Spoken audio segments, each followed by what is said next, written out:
I'm Johan de Groot. I'm working for Villeroy and Boch as a product designer, and we develop designs for bathtubs and shower trays. We use the 3D printer for making prototypes and working out design and show these designs to other people who has to decide, okay, will we make products of it or not? The products are casted, and they are casted in between very expensive molds. We cast a resin, and this resin is a homemade product. We call it Quaril, and it's an acrylic filled with sand.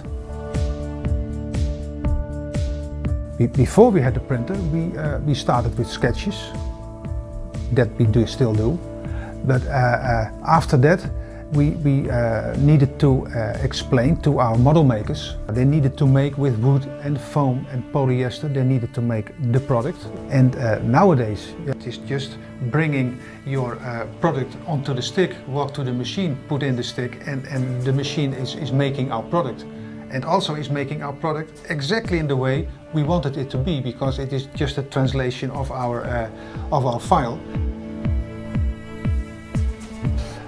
This surface is not beautiful enough for presenting this prototype, so we need to rework the surface and make it as smooth as the product we sell.